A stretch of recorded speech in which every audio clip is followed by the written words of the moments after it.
Hi everyone, and welcome to my podcast. Today's episode is a little different. It's not about lessons from book or classrooms. It's about life, seen through the walls of a hospital. A story that changed the way I see life. A few months ago, I spent 2 months inside the hospital, not as a patient, but as a guardian, a watcher. I was there for my father. At first, I thought my only job was to take care of him, to help him eat, remind him of his medicines, and stay awake at night just in case he needed something. But as the days went by, I realized the hospital wasn't just a place for healing. It was a place where you see life for what it truly is. Every day felt like a cycle of hope and heartbreak. There were mornings filled with laughter, a patient finally learning to walk again, or a family celebrating good test results. But there were also nights filled with quiet tears, when the ward would suddenly grow silent because someone didn't make it. I saw people die right before my eyes.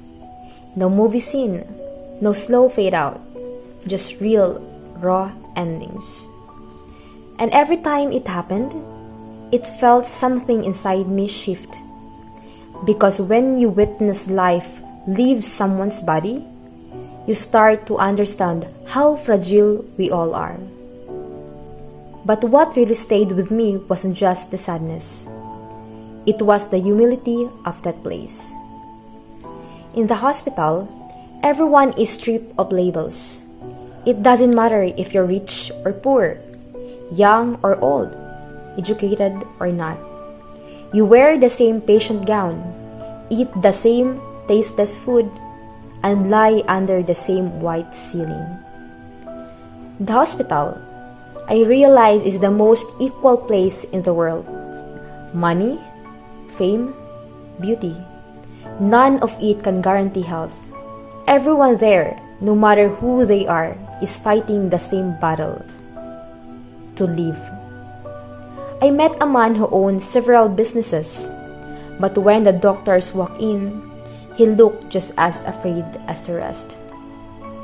I also met an old woman who didn't even have slippers on her feet, but she prayed the loudest and smiled the warmest. And then there was me, just a daughter, guarding her father, quietly learning about life from strangers who shared the same air of worry and hope. There were long nights when I just would stare at my father and think how unpredictable life is. One day, we're strong, working and laughing, and the next, you're hooked up to machines, relying on nurses and prayers. Those thoughts were scary, but also awakening.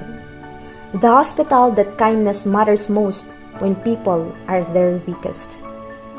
It taught me that time is precious, because every second, someone's story ends, and someone else begins. And it taught me that humility is not weakness.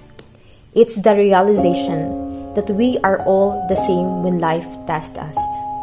When my father finally recovered and we walked out of the hospital doors, I remember feeling the sunlight on my face.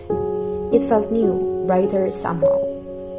And in that moment, I silently promised myself to never take life for granted again. Because when you live inside a place where life and death meet every day, you start to see the world differently. You stop complaining over small things. You stop judging people but what they have. You start noticing the gift of simply breathing, walking, and being with the people you love. So if you're listening to this right now, please take care of yourself. Appreciate your family. Say thank you more often.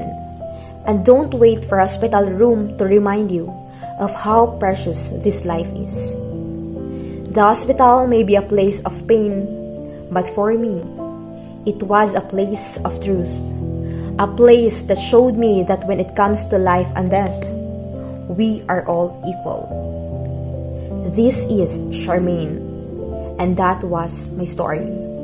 A reminder to live humbly, love deeply, and be grateful for every breath. Thank you for listening. Goodbye.